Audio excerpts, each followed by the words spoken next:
Hello, everybody, and welcome to another episode. So I am here today with another one of our content strategists, Jake Smith. Welcome, Jake, to the show. Hey, how's it going? It is going fantastic. I'm super delighted to be able to record a session of us basically nerding out together. Oh yeah, totally. And I love getting these opportunities to dig in with the people that I get to experience their brilliance and wisdom every day. But our audience doesn't necessarily get that chance. So this is extra great for me. Thank you. Yeah, totally. And I can tell you, I'm peachy as pie to be here too. I love any chance I have to talk to you. So excellent. Yeah. Excellent. Well, today we are going to be getting into the topic of how to and why to break down jargon essentially into easy to understand stuff, easy to understand words for the right people. But before we get too deep into that, I'm curious, Jake, what would you say your superpower is? Oh, well, I mean, my superpower, I think probably mostly in terms of thinking outside the box. I for a long time I have ADHD, right? And so for a while that was a bit of a struggle for me to deal with that. But now I kind of see it as more like, every pizza has its crust. Like there might be some downsides to having ADHD, but one of the main benefits is that I think it gives me a certain insight into being able to step back a little and look at things like from a more objective viewpoint and see things that maybe other people are missing. So definitely, I think that's something that I feel really lucky to have. Excellent. Yeah. Oh, that's really cool to hear. I was just actually during my interview with Kaylin, they have been recently exploring the idea that maybe they have ADHD, which coming to it like later in life, like myself, has been an interesting journey. But I absolutely 150% believe that ADHD can be a superpower, especially when properly leveraged. And I also believe that is part of my superpowers. So that's super great. Why does the world need this superpower? Why does the world need that different point of view?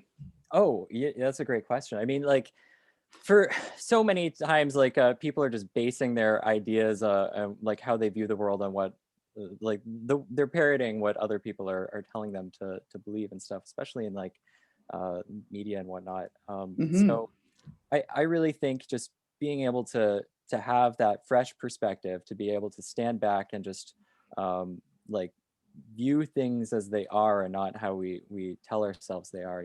It just it gives you an excellent way of just break things down, right? And I guess that's what we're going to be talking about more here, is breaking down that jargon. So Yeah. Okay. So what I'm hearing is that the world needs more people who are literally kind of wired to think differently, who can see things kind of beyond what they're told and question things beyond what they're told, and get to kind of that kernel of truth in the middle and be able to communicate that in like an easy to understand way. Is that what I'm hearing? Totally. Yeah. And just, even just having a opinion that's different than other people, because, it's sort of like in ecosystems, that the resiliency of an ecosystem is dependent on how many species can actually like live in it.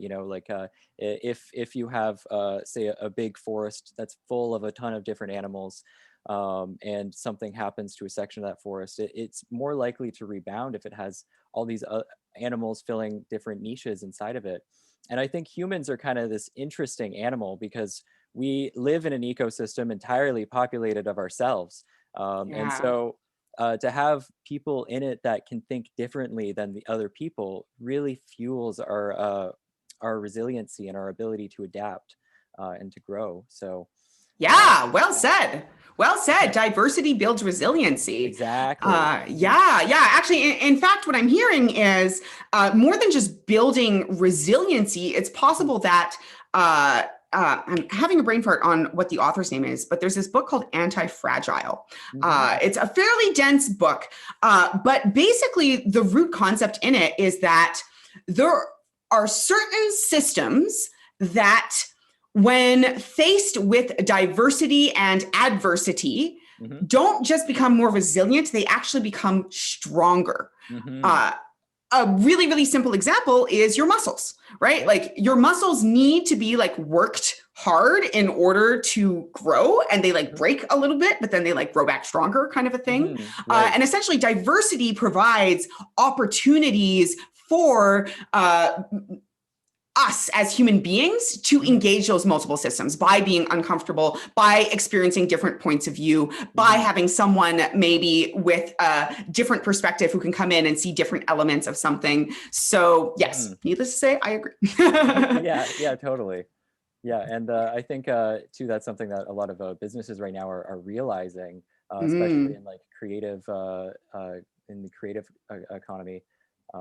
Because yeah, just having all those extra voices in the table, like joining the conversation, it really does end that sort of nature of yes men and people that are just going along with the ride. You know, it really breaks that down and yeah, helps us, as you said, like get stronger. Yeah, I think that's something that's I can really see.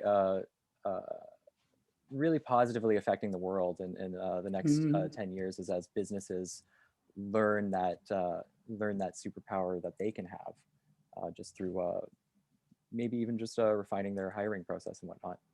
Yeah, absolutely.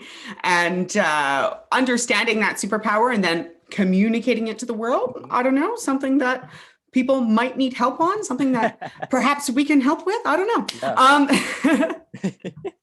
All right. So you come from a super interesting background. Now, of all of the different strategists on our team, every single strategist kind of comes from a different history, so to speak. Yeah. From Anam used to edit the For Dummies books. Versus Jazz comes from the nonprofit world, et cetera. And you both come from a world where kind of in your personal time, you write and explore a lot of narrative, but the actual writing experience that you have comes from something that most people probably wouldn't associate with copywriting. Can you tell us a little bit more about that? Yeah, totally. So basically, I got my start in writing after working at a meat processing plant. I know, the most glamorous origin story ever. But it was it was one of these brand new meat like one of these brand new super factories, they call it, where they basically took like 3 smaller factories, combined it into one giganto factory. So like almost 1,000 people worked in this factory. Wow. And there was tons of different highly advanced industrial equipment inside this factory that so many different people from so many different backgrounds, whether education or even just through immigrating to Canada, so many different people inside of this one building needing to understand these complex devices, which often had components that don't have an English word for them. So my job ended up being figuring out ways to communicate how people across different fields can use these complex machines, and breaking it down into a way that anyone can understand, because in a place like this, I mean, like, for example, I started working at a big slicing machine. So there's a blade, like 3 to 5 feet wide and constantly spinning at huge speed, like very dangerous stuff. If people don't understand how to use it properly, they can get seriously hurt. So my job, it was to communicate that, and also communicate when things go wrong, like when things break down, how to get that out there. And I ended up writing all of their the training documentation for them, getting into writing from a technical space there, writing the training documentation, writing different memos, safety memos, things of that nature. And that's really when I started realizing, like, wow, I'm pretty good at this. I should learn how to do that. I should consider getting into this more professionally. And that's really when I started actually like training myself in it, and eventually moving on from the factory after 5 years, and starting working in marketing, and through that, eventually I ended up here. Yeah, awesome. Awesome. Thank you for sharing. Yeah. So writing these extremely dry technical training manuals, or perhaps writing training manuals for this extremely dry technical stuff. Yeah.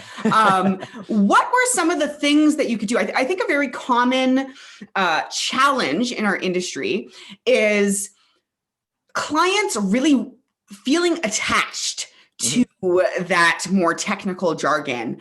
So before we get into the how a little bit, can you speak a little bit to like how much did you kind of rely on people absorbing it to understand and learn the technical stuff versus how much did you go to meet them where they were at? And maybe what did that look like? Right. Well, that's a good question. You do have to kind of meet in the middle because there are certain, when you use say the machines, they all have their own interfaces and whatnot. So you do have to, in that sense, use certain terminology that is present in the actual interface. Okay, and sorry to interrupt you, but are there any kind of like tips or laws or frameworks for kind of when you should use a term as is versus when it's important to not use that term so that people can understand better? Well, in this case, yeah, it was when it comes to the user experience, that's really what it all comes down to. If it's a term that they'll end up having to use in order to interact with the machine, then that's something that they would need to know. But if it's something to communicate how to use it, then it needs to be in a way that they understand. So if they like if there's a certain parameter, let's say that's worded a certain way, they need to know what that parameter is, how the machine refers to it, in order to actually understand how to interact with it, or where to find it, I should say. But in order to learn how to like actually use that parameter and what it actually means to them, that's more when I would prefer looking into just ways to break it down, break it into things that they can understand, and ways that anyone can understand, keeping small, easy to know words that just make sense. So yeah, it really does come back down to that user interface, or what the actual person involved is going to need to use to interact with it, and what they'll need in their head to know how to interact with it. Okay. And how is this similar or different to terminology and kind of jargon and word choice in copywriting context? Yeah. Well, specifically, like just as an example, in like web writing and stuff, but really in every industry, we come across so many words that within our industry, like we understand, but then, people outside, like, people outside thinking, like, what does SEO mean? Or like, what's a lead mean? Like, this is all just, these are words that we use, but oftentimes people out there don't. People that aren't related. It's a lot like when you're buying a car that someone previously owned. In the industry, people say pre-owned cars, right? But of course, people outside that industry, they say used cars. Like, no one says pre-owned cars. So there's a lot of times where these words that we think everyone understands, they simply don't. I think we all too often have a hard time as just humans, like part of the human condition is empathizing with where other people's minds are actually, what they actually know. And like taking our shoes off to put somebody else's on to see how they read something. These are times when, you really do have to take a step back and look at the terminology we're using and how other people will actually apply that terminology and use that terminology. Yeah. So what are some of the ways that you can bridge the gap, from either example, either the meat processing plant example or kind of in copywriting? What are some of the ways that we can step into the people that we're listening to or the people that we're writing to's shoes, so to speak? Well, first things first is understanding who we're talking about. who the audience is. You know, it's as much as we might want to sell to, or like on our site, like we might want to sell our product to everyone in the world, that's simply not reasonable.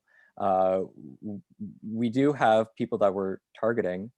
We do have people that we're specifically wanting to talk to. So the first step is understanding who that person is. And from there, then we can look at what words would they understand? How can we describe these complex processes in ways that the audience will specifically understand? So if you don't know your audience, you're not going to be able to communicate to them effectively anyway. So how do you go out and know your audience then? Yeah, well, that's the part of the fun, right? Is you know, we have to by just exploring who there is in the world, like, you know, keeping our feet in the collective culture, and understanding like where everyone is at, and who we're known to speak to, then that's, I mean, step one.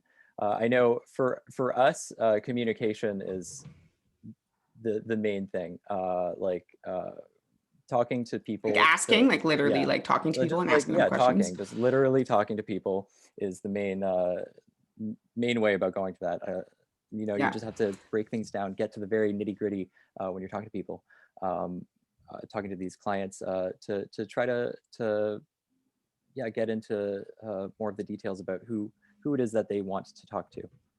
Yeah. So if I'm understanding correctly, what I'm hearing and what I've experienced is that we may think that we know the people that we're speaking to, but often we're just kind of looking in the mirror and we're thinking about ourselves, and we're thinking about what we would want to hear, or how we would say it, or the words that we know. It can be challenging also when you're in kind of an echo chamber where you hear some of these terms, like lead, for example, like that's a very non-technical term in my head. But when you're speaking to the owner of a company that has nothing to do with marketing, they may have no idea what that means. So what I'm hearing is that it's important not to make assumptions. It's important to actually go to the places where the people you serve hang out. Decide, figure out, you know, who are the people that you serve the most, or the most often, or the best, or et cetera, and actually like talk to them. Ask them these questions. Don't make assumptions that just because you know a word, or just because you think that they might like something, or think something's important to them, or feel a certain way, that they do. Is that? Yeah. Oh yeah, totally. And I think you hit another nail on the head there too, is another important part about understanding that is getting that objective like viewpoint, having that third party step in, because oftentimes it is really hard for us to personally shake our own biases and our own understanding of to see outside of the echo chamber we're in, especially if we're surrounded by you know, like-minded people that are also in the same have the same framework for describing their industry. So to have that third party step in, have an outsider perspective, that's huge. That's a major thing for developing understanding the proper terminology. That makes a lot of sense to me. So you're writing these kind of like dry technical manuals. You're making them easier to absorb and easier to understand, kind of simplifying these concepts, using simpler terms. So you make this shift now to go into the marketing world. What was the gap that you had to bridge there? Was it just, oh, okay, now I'm just making things seem simple in a different context? Or what, I guess, did you have to learn on top of that in order to become an effective marketer? Yeah, well, I mean, first things first, ironically enough, was all the jargon. I mean, but once you tackle that, you know, like, it's kind of like a puzzle. You slowly piece put the pieces together, and you come up with the picture. You can see, oh, it was windmills the whole time, you know. So like coming, you know, building it piece by piece. Eventually, I'm sorry, when you say it, do you mean a marketing strategy, a marketing funnel? My knowledge of the marketing industry. Okay. Piecing it together, just And but to be completely honest, I think one of the great things is because of my unique background, I think I have a very unique viewpoint with marketing as well.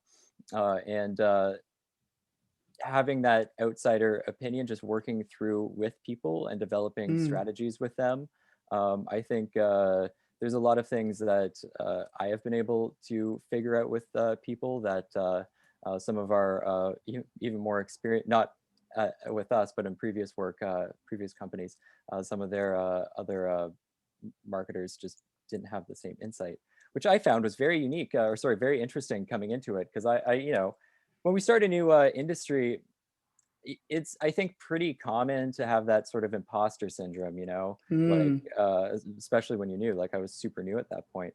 hmm. And but eventually it became very clear what I did bring to the table, and the edge that I did feel like I had, and that yeah, I killed that inner saboteur, and really helped uh, me to really get wet in this whole industry. Yeah, yeah.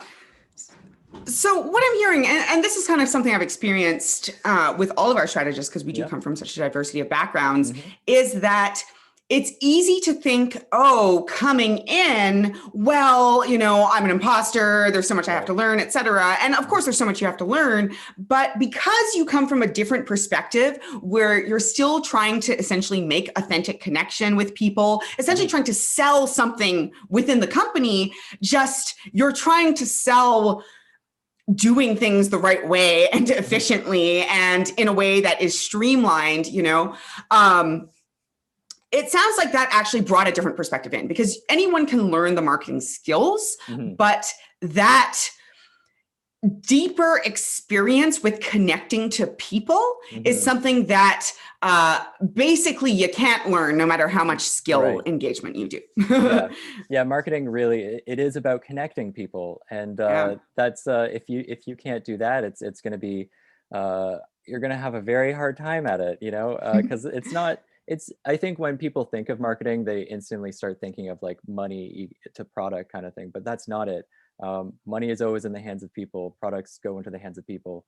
Yeah. If you don't have that human component, you won't be successful, because people, they want, we're social animals, right? We want to be around Yeah. other people, we want to interact with other people, and we're very emotional too. And if you can't engage with that, then it's just not going to be effective Yeah, marketing. yeah, yeah. And I think that, a lot of people understand that about marketing, Hmm. but even though we're a marketing company, which even saying it, right? Like, I feel like we're a problem solving company. Like, Right, really, what we yeah. do is we connect people to other people that they can help or be helped by them. And we Yeah. help them communicate that clearly, Hmm. because we have written, for example, like internal training manuals and processes and stuff like Hmm. that. And sometimes that's been even more helpful than marketing Yeah. work. And I think that a lot of people miss that those internal documents as Hmm. well, whether you're a company of 1,000 or whether you're a company of 8, Right. you still have to build connection. You Hmm. still have to sell people on the process to some degree. Hmm. You still have to, or there's still the power there to help them solve problems, to help Hmm. them achieve their solution better, stronger, faster. But a lot of people kind of stop that thinking Yeah. at the marketing side and don't look at that internal piece. Yeah, and that's oh, it's so true. The I think, yeah, a lot of people are so heavily focused on the end goal that they forget where Mm-hmm. they're even starting. If you don't have the like internal aspects of your team started, like you can't, you'll be very messy when you go stretching your hands outside. It's so important to have the gears moving before you start the equipment dispensing the product, or whatever it is. Yeah. You really need that the team to understand who they are before they reach out to try to get other people to understand who they are. And Absolutely. yeah, and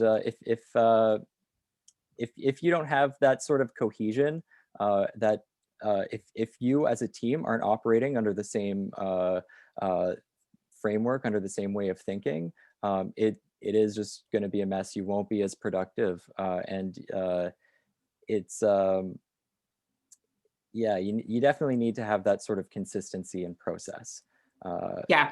Yeah. And I would even argue it goes beyond process to things like brand, to things like messaging, right? Like what I mean by this is that, like, for example, we as an organization work with one or two people, sometimes more, but usually one or two people on another organization's team to develop messaging, to develop some clarity around this. And people think of what we do as the outside copywriting stuff, as the marketing stuff, but even the referential material that we create, like the copy reference guide, people think of that as an external document, not because it's being shown to the world, but because it's something that like contractors like us use to prep. But we actually designed that as an internal document to help make sure that everyone on the same team is on the same page about their messaging. Yeah. And this is something that a mistake that I see a lot of, frankly, other content strategists and copywriting businesses making is, or even, let's stick with the other copywriters making, is that they create these documents for themselves, but they miss the opportunity and the potential of actually getting everyone on the client's team on the same page about it and helping them all build that momentum around their messaging. Yeah, and it's especially important right now because it's so hard for us to work under the same perspective when a lot of us are working from home, so separate and have limited communication with each other. So a thing like our copy reference guide is just so useful for people because it just puts everything there, and it's on your computer, so like you can share it internally and get everyone on the same page about your messaging. So it's hard to understate the value of something like that. Yeah, and we totally drink our own Kool-Aid here as well. In that we also have our own copy reference guide. And even when other people on the team who aren't in the marketing department aren't necessarily like picking it up and referencing it, whenever I have to, for example, prep someone on who our audience is for the podcast or something like that, those are the words that come to mind. It saves me from having essentially the cognitive load, if you listen to one of our other podcast episodes with Kaylin on that, of having to store that info in my brain. You know, it means that everyone else can have the words kind of come to their lips. And this is an operational note, but we actually, as part of our staff reviews, not every quarter, but at least a couple times a year, we test the people on our team on our messaging, not test them in the sense that they get a mark, but it helps us understand how cohesive our messaging is, because we want to ask if off the cuff, without researching it or looking it up ahead of time, other people on the team, what they say and what they think of it as. Yeah, how effective like we ourselves are communicating to each other. And I can say when I first started here, like having those resources available was just so helpful for me to like actually understand more about who we are and what we can do before I actually went to talk to clients on my own. So like to have that, it was pretty empowering for my own understanding and what I could give to other people. So I'm hearing that there's two aspects to this, right? One is simplifying on kind of a technical level internally what people need to do, like writing clear processes, playbooks as we do, et cetera. I'm hearing the other is kind of the more emotional messaging level of making sure that everyone can understand the same value, like what value you provide and who that's for. That it's accessible to people. Absolutely. Because if it's not accessible, like it's just, what's the point of having it? You definitely need both components for sure. Mhm. Yeah. Okay, so let's come back to the idea of kind of thinking differently. Right. So Okay. when you first went into the marketing field, you didn't just do copywriting. You followed the slightly insane path that I also followed at the beginning of my own journey, where you decided that you were going to do everything. You're going Yeah. to design, develop, write. Oh boy. Yeah. It was definitely tough. Long hours, yeah, stretched into the night, and then the morning, and then the afternoon, and then night again. It was definitely tough, because yeah, it's just I'm sure that you've talked about this in your last talk with Kaylin, just that cognitive overload of just so much to keep in mind, and so Mm, many. Because one of the issues with this previous company was just being the only one there that really had some more insight to add to the digital marketing space, because they were mainly mm, traditional marketing. mhm. It caused a lot of work to be put onto my shoulders. So everything from You're like, oh, you just handle that Google thing. Get oh us to the yeah, top page in Google. Go. yeah, That's what I'm you have three imagining. days, yeah. You have 3 days. Oh gosh. Yeah, and it's funny too, because it does kind of speak back to that, the understanding, being on the same page. We being a completely new, well, relatively speaking, industry. There is just a lot of misinformation about what we can actually deliver, like timelines and Yeah. whatnot. And I think that was just one of the main issues, because starting out too, and I like struggling at the time with that imposter syndrome. It was difficult for me to like voice my concerns at that point, so I just ended up going along with it, taking all that work on, and it burnt me out, to say the least. Eventually, unfortunately, when the pandemic started, that's when I was no longer with that company. But uh, still, I would say, like, from everything I learned there, it really helped me to understand what my limit is, and the importance Mm. of staying focused on specific, uh, like keeping focused. Don't take everything on, because that's just going to be a mess in the end and lead to poor quality work. And Yeah. also communicating to people, standing firm about what I can actually deliver, and Yeah. just doing my best to communicate as effectively as possible what these terms actually mean, how we can actually go about doing something like this. Because if you just say, like, get good SEO now, like, go, and like, we need it by the end of the day, it's just not going to work. You need to actually, from where I Define what am, that means. yeah, I need to be able to let them understand what that actually translates to, and what like we can actually expect. uh so yeah, breaking things down. Yeah. Yeah. So I'm hearing that this is kind of a third aspect of breaking down the jargon, Mm, is even when we're communicating with our clients, making sure that we're setting effective expectations, mm-hmm, essentially. Understanding not just what the specific terms are, but what results can look like and what the value of those results is. yeah, Like, I know an example that immediately comes to mind with me is that quite often I've had clients be like, okay, well, I need to start a blog, write me a blog or write me some blog posts or something. And it's like, mm-hmm, okay, well, I can do that, but what is the result you're hoping to get? mm-hmm, Well, I want more clients. Okay, well, this is how you start working into actually visualizing funnels, and not just being able to do that work for yourself, but being able to communicate it to them. mm-hmm, Because in the end, as I've said to many people who've come to me and wanted blogs, it's like, well, depending on the results you want and the timeline you want, you could be putting a ton of resources into that, and it's going to take a while to start paying off. mm-hmm, But they just hear this term blog and they're like, well, I need that, you know?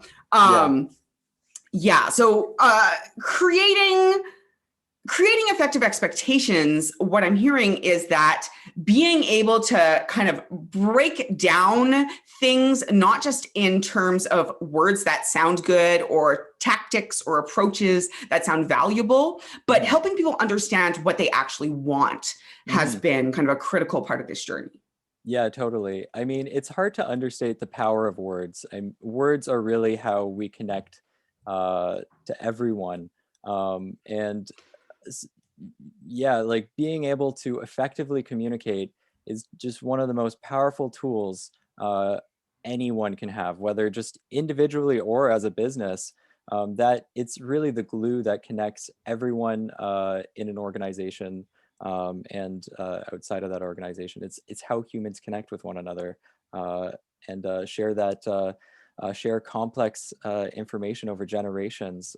It is really this magical thing that we learned how to make these sounds out of breathing that we can use to convey complex like ideas to one another and down several generations. Like it's really what made us the species we are. It's Mm. it's so yeah. If you can't talk the talk, it's difficult to walk the walk. Yeah, Mhm. yeah, absolutely. So let's talk a little bit about specifics. So Sure. what's the best, are there some kind of general kind of rules or concepts or tips? I know you and I are super good with words, but a lot of people Mhm. listening to this, words are not necessarily their easiest tool to work with. So Right. what are some simple ways to kind of let go of the jargon and to break down more complicated topics for someone who may not be experienced with them? Yeah, well, I mean, we've already touched on having that third party involvement, and that's something that hopefully you can find someone that you can just spit something out to, like just convey your message to and see. I mean, first of all, can they understand it? And if not, then that's a problem. But then, the another way you can go about it is just uh,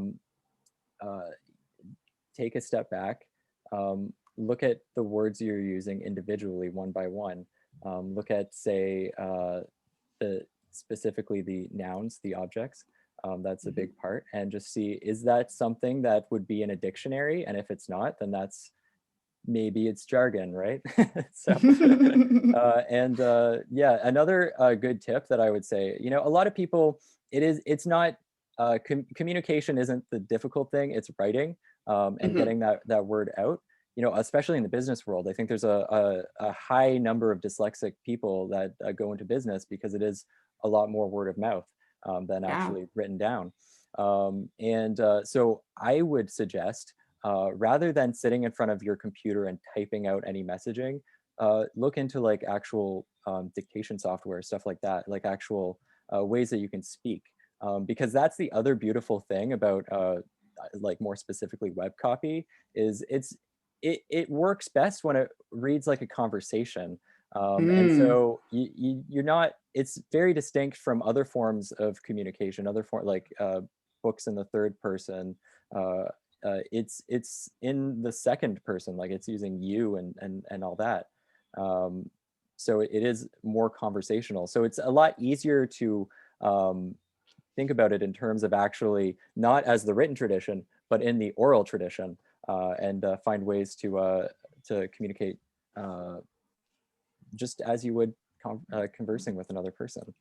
Mhm. Yeah, yeah. I think that's a really good tip because dictation software these days, not only is it already built into most of our systems, but Mhm. it's gotten wicked accurate and Oh, wicked fast. yeah. Even I use it sometimes when I'm Mhm. lazy.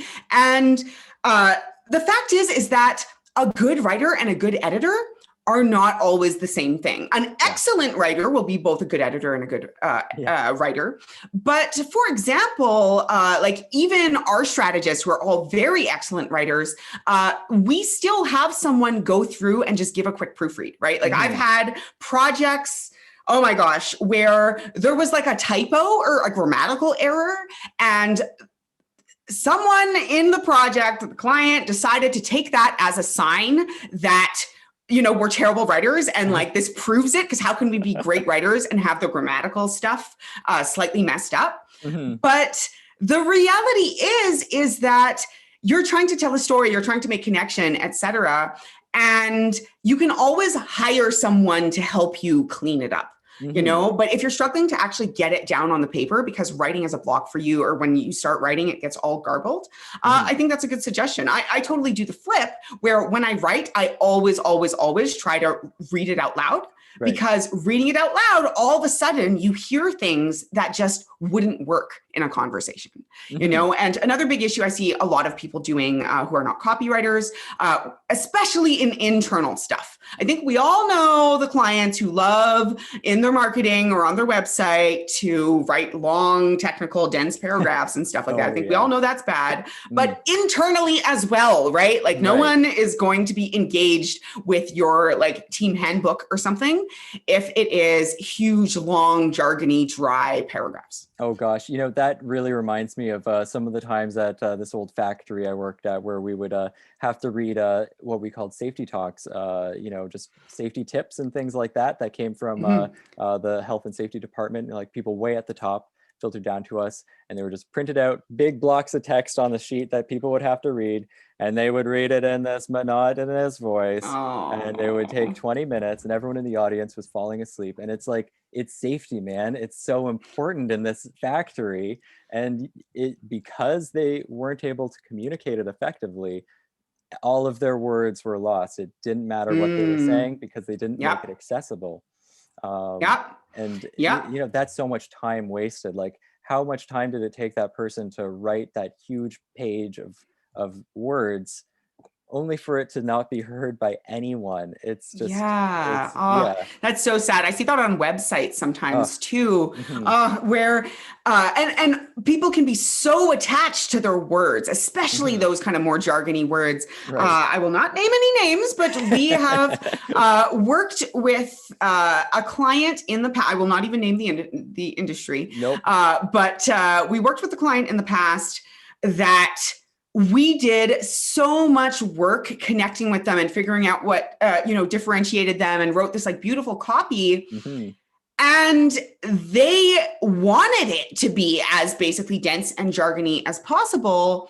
And, we're working with a designer and a partner and all this different type of stuff. And in the end, they insisted upon it. And so this beautiful new design went up that had the sitemap that we had put together, but was just almost illegible in terms of the density of the text. And it's so sad to see, something that's really beautifully designed, a company that's doing something really good for the world and doing a good job, and just knowing as an expert that they're not going to get the results that they want, that they just paid over $10,000 to not get the results that they wanted, and spent hours of time. It's so sad when that happens.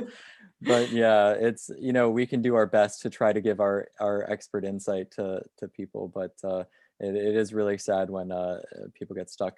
Like why would they go to a company to hire their content, to write their content, if they just want what they wanted in the first place? Like it is tough. It's a sad situation. And we've come up against this a few times, and it's almost never about the money in these situations. It's not like they're like, oh, like we spent this much money, we just want it to be perfect, etc.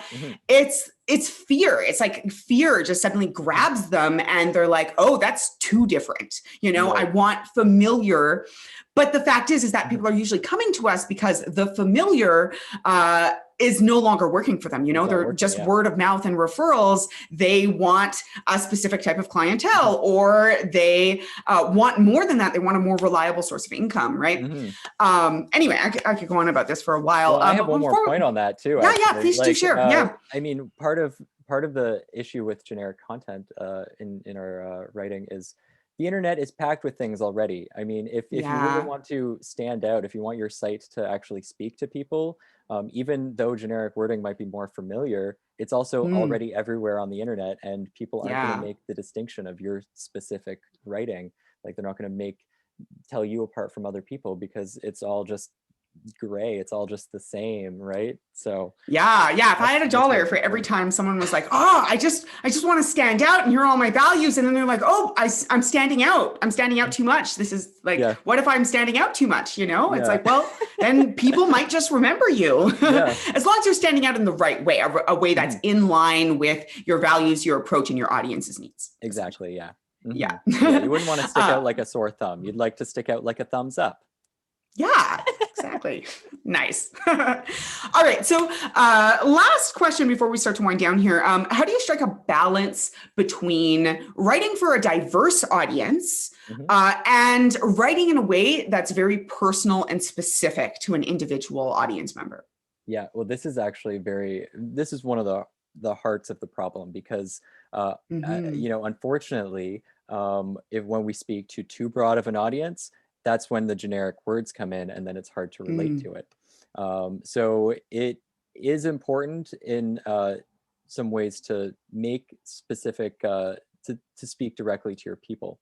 When I was at the factory, it became clear when I was writing all of these instruction manuals that, in speaking with different audiences, I did have to have a bit of a different approach for different parts of it. So what I ended up settling on was there was the main body that broke everything up, and then I would also have like a little tip section that come up that could break it down in a different way that could maybe speak to someone of a different background. In this case, it was important because it was safety focused at a factory. It was important for everyone to understand it. But it's if you're a business, I think part of the thing to understand is making that sacrifice, understanding that you can't speak to everyone.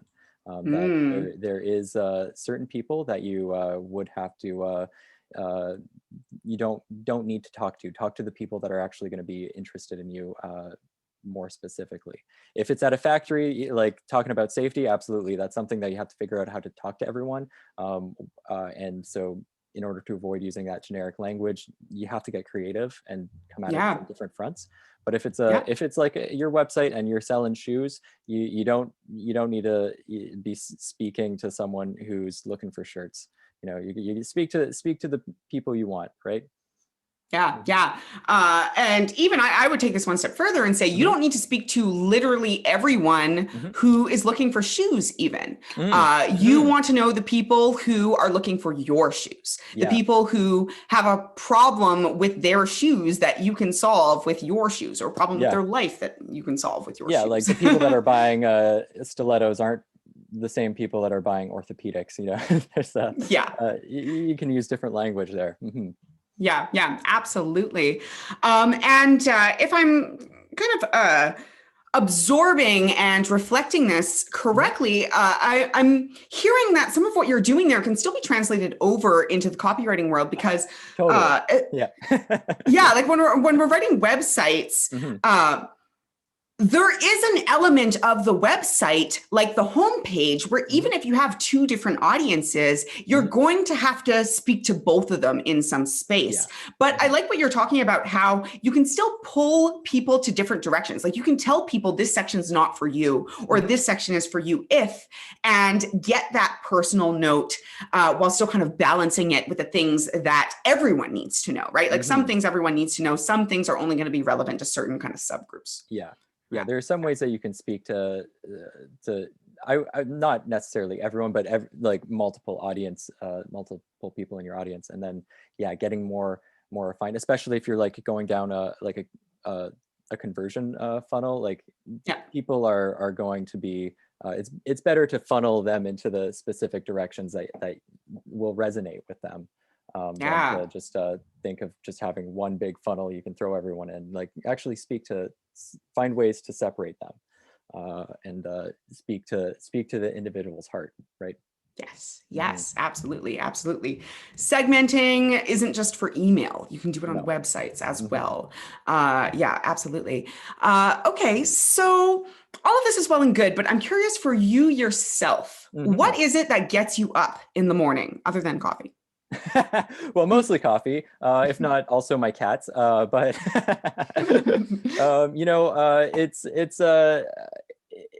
I am okay. I know I'm running out of time, but I really always wanted to be a top 30 under 30. And so I really just want to find ways that I can help the world in a positive way, you know. Like I really want to just figure out what it is that I can give back to the world that will seriously add value, you know. And every day that I wake up is like another is just another way to another potential day that I can find that help build that puzzle that I'm trying to give the world, you know. To that's another puzzle metaphor, and then but yeah, it's really like that's the thing. Like each person has their own voice, and I personally want to be able to use mine, and I want to be able to give my. I would love to be the shoulders that, you know, the shoulders of giants, you know, that the future can look back to, you know, and I just want to be able to give something back to the world that will help in this long dance that we've been going for the last 10,000 years and whatnot of humanity.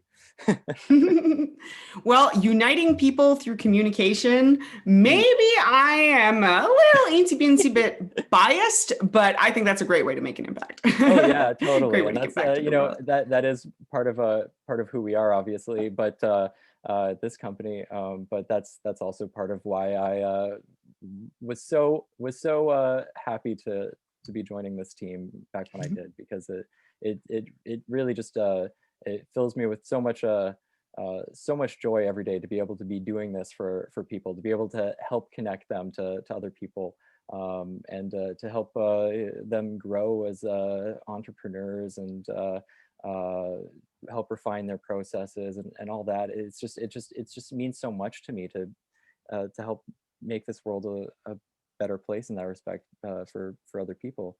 And yeah, we'll see what the future brings on that front.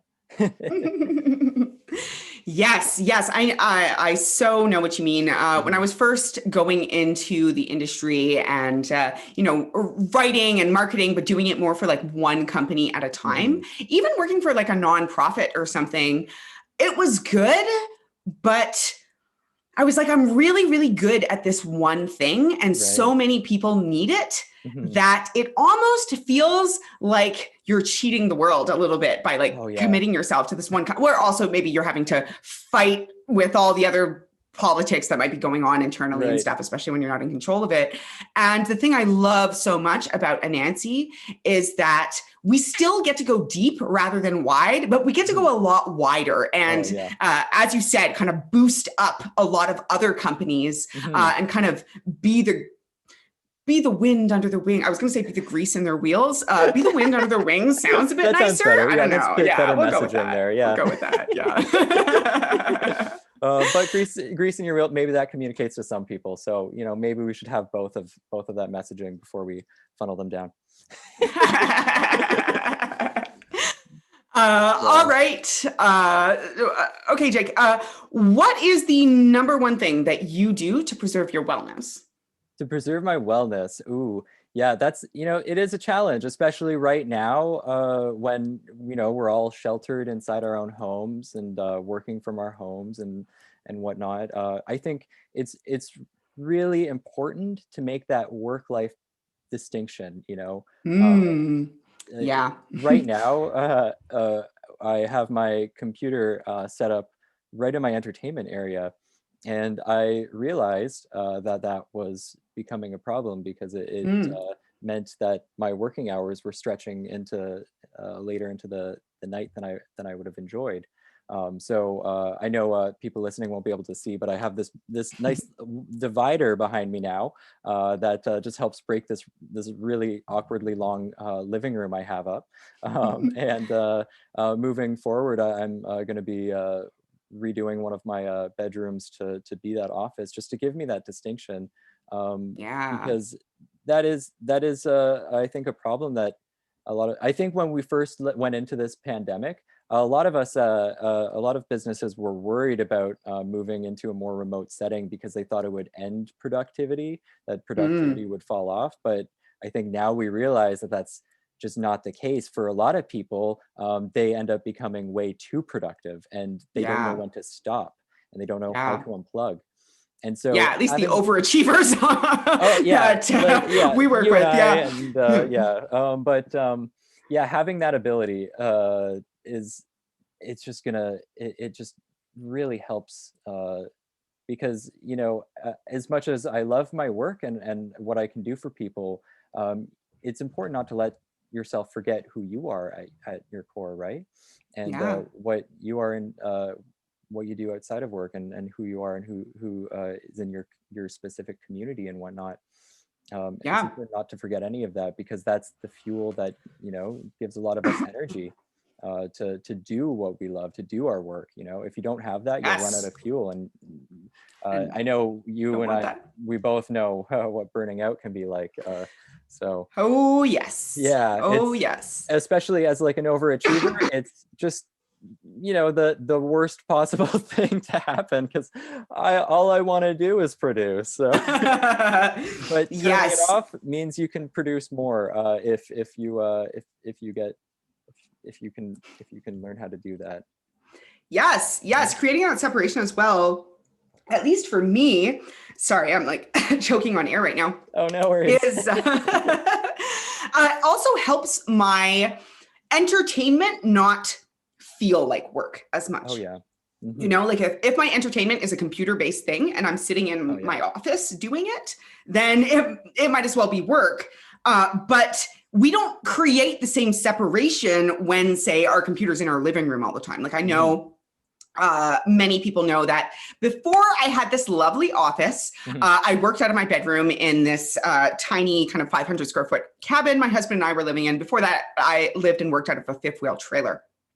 So uh, when you're in a small space, or when you don't have a dedicated office space, or when you're in a shared space, it is more important to create that separation, not less. And what I'm hearing from you is that even little physical things like a visual barrier or having a dedicated area can do a lot to create that separation.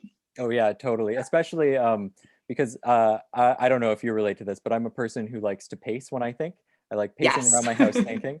And Yes. so when if my work area, my sleep area, or sorry, my entertainment area and my sleep area for that record, if they're all in the same spot, it really distracts my focus in the things that I want to think about, Yeah. the things I want to organize and plan. So having that dedicated space, by any means possible, it just, it adds so much value Yeah. to your productivity. And I know for a lot of people that living in like a smaller apartment, or as you said, like a trailer, it's difficult. It's hard to find out how to do that. Um, but it is something to try to do our best to figure out, because it just uh, messes it just can lead you distracted, unfocused on the work that you actually want to do, and keep you up way longer on work than you should be, which will just lead to burnout. One thing that I'm really interested in, as because once the pandemic is over, a lot of us, I think, we're still going to be working from home or working away from the office. And I'm really excited to see how co-working spaces start popping up, and how people are starting to interact with joining those sorts of things. Because the other thing too that I think is lost when we're working from home is that community sense. That we have our first home, our second is usually supposed to be work, and then our third is like the or the venues that we partake in. And now we're in this awkward situation where you don't have that third home. We don't have that place to go to meet people. And Yeah. having a community is just so important, um, for having these people to talk to and to understand who you are yourself. So I think I'm really excited to see what comes out of the future in terms of co-working space, and how people start the new offices and whatnot. I can tell you, I'm already looking into some, but we'll wait at least until there's a few more vaccines out and whatnot before signing up for any of those. Yes. Mm-hmm. Yes. I think there's new creative challenges that come with remote teams as well, because Mm-hmm. we, for example, get the social interaction of like-minded people on our team, Mm-hmm. but we don't get the casualness of that being in a physical sense. It's all very focused times. Mm-hmm. Yes. Anyway, before I That let you water go, cooler talk, yeah, water cooler talk, exactly. And, we as overachievers, it can be challenging sometimes for us to do those like happy hours or things like that, virtual happy hours that we hear a lot of remote teams suggesting, because we all are so busy. We have different lives. We're in different time zones, different time zones, yeah. We haven't made this tacit agreement to be in the same physical location for the same time. So the best we've been able to do is basically like tack time onto our one weekly team meeting to celebrate when people have time, which so far is this will be the first one this year for our Christmas party. Anyway, Jake, are there any last words of wisdom you want someone listening to walk away with? Ooh, well, it really just talking back about everything we've talked about so far. It's just understanding the power that words have, I think is paramount. And, I touched on that a little bit, but it is really the glue that binds us all together. And not just what you say, but how you say it. Exactly. Yeah. And how other people listen to it as well, like how other people hear it. It's just having some sense of communication, having some sense of the words we choose to use to communicate who we are to other people is so important. It's such an important aspect to understand. I just don't think people should undervalue the power of words. Yeah, thank you. Yeah, just a little broad level tip for. Yes, words are so important. All right, thank you, Jake, for taking this time. Yeah. Yes, this has been excellent. And as always, to our audience listening, I hope that you have an excellent rest of your day today. If you're not having a great day, I hope that maybe you can find a moment or two to share a few inspiring words with someone else, because here's a secret tip about words, is that giving words is just as impactful and powerful as the words that we receive. And sometimes all it takes to make yourself lift up a little bit is to give somebody else some authentic, kind words. So I'll leave you guys with that thought. Have a good one, everybody. Thanks, and take care.